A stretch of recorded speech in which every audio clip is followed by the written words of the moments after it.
High నీ అందరికి, నేను మీ రాయేషామ్ని. మళ్ళీ మీ అందరి కోసం ఒక మంచి రెసిపీతో వచ్చేసాను. అదే పాలక్ పన్నీర్. అలానే మీ అందరికి ఒక విషయాన్ని షేర్ చేసుకోవాలి కాబట్టి ఫుల్ వీడియో అయితే చూసేయండి. చూస్తే ఆ విషయాన్ని కూడా చెప్పేస్తాను. అలానే ఇంతవరకు ఎవరైనా సబ్స్క్రైబ్ చేసుకోకపోతే ప్లీజ్ సబ్స్క్రైబ్. ప్రాసెస్లోకి వెళ్ళిపోదాం, వచ్చేయండి. ఒక కట్ట పాలకూరను తీసుకొని బాగా వాష్ చేసుకొని చిన్న చిన్న పీసెస్ కట్ చేసుకొని మిక్సీ జార్లో వేసుకోండి. దాంతోపాటు 2 పచ్చిమిర్చిని కూడా వేసుకొని పేస్ట్ చేసుకొని సైడ్కి ఉంచేసేయండి. ఇప్పుడు బాండీ తీసుకొని అందులో కొంచెం ఆయిల్ పోసుకొని పన్నీర్ ముక్కల్ని లైట్గా ఫ్రై చేసుకోండి. మరీ ఎక్కువగా ఫ్రై చేసుకోవద్దు. ఎక్కువగా ఫ్రై చేసుకుంటే కొంచెం గట్టిగా వస్తాయి అన్నమాట ముక్కలు. ఇలా అయితే కొంచెం లైట్గా ఫ్రై చేసుకుంటే మెత్తగా ఉంటాయి.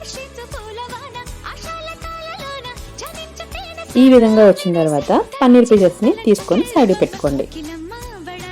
ఇప్పుడు ఇదే ఆయిల్లో ముందుగా కట్ చేసుకుని ఉంచుకున్న చిన్న చిన్న ముక్కలు కట్ చేసుకోండి. ఆనియన్ అండ్ పచ్చిమిర్చి కొంచెం లైట్గా ఫ్రై చేస్తూ 2 యాలకులు, 2 లవంగీలు, 2 దాల్చిన చెక్క ముక్కలు, అలానే కొంచెం కరివేపాకు ఇవన్నీ వేసి లైట్గా ఫ్రై చేస్తూ ఉండండి.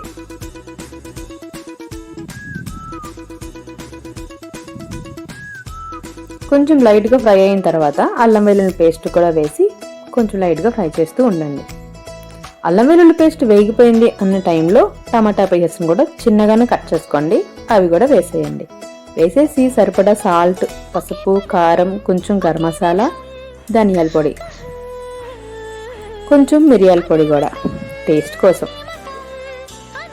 అవన్నీ వేసిన తర్వాత లైట్గా కలుపుకొని టమాటా బాగా వేగిపోయింది అన్న టైంలో ఈ పాలకూరను మనం ముందుగా మిక్సీ చేసుకుని ఉంచుకున్నాం కదా, దాన్ని ఇందులో వేసేయండి. వేసేసి నీట్గా 2-3 సార్లు కలుపుతూ ఉండండి. పాలకూర పచ్చివాసన లేకుండా ఉడికిపోయింది అన్న తర్వాత పన్నీర్ పీసెస్ని వేసేయండి. వేసేసి ఒక 5 మినిట్స్ కలుపుతూ ఉండండి. ఎందుకంటే పన్నీర్ కూడా ఆ టేస్ట్ మొత్తం పట్టాలి కదా, అందుకోసమని. ఆ తర్వాత కొంచెం కరివేపాకు, కొంచెం కస్తూరి మేతి, అలానే కొంచెం కొత్తిమీర వేసుకొని బాగా కలుపుకొని స్టవ్ ఆఫ్ చేసుకోండి. అలానే మీ అందరికి ఒక విషయం చెప్తానని చెప్పాను కదా, అది ఏంటంటే నేను రీసెంట్గా ప్రిపేర్ చేసిన మటన్ కీమా బిర్యానీకి ఒక కామెంట్ వచ్చిందండోయ్. అది నాకు చాలా హ్యాపీనెస్ ఇచ్చింది. అది ఒక వ్యక్తి ద్వారా తెలియజేశారు.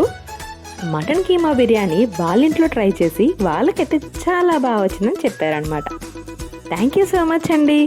ఇలా అలా నేను చేస్తున్న ప్రతి వంటకాన్ని మీ ఇంట్లో కూడా ట్రై చేసి మీకు ఎలా వచ్చిందో కామెంట్ చేయండి. అంతేకాదండి, లైక్ చేసి, షేర్ చేసి, సబ్స్క్రైబ్ చేసుకోండి. Thank you for watching. Bye bye. మళ్ళీ నెక్స్ట్ వీడియోలో కలుద్దాం.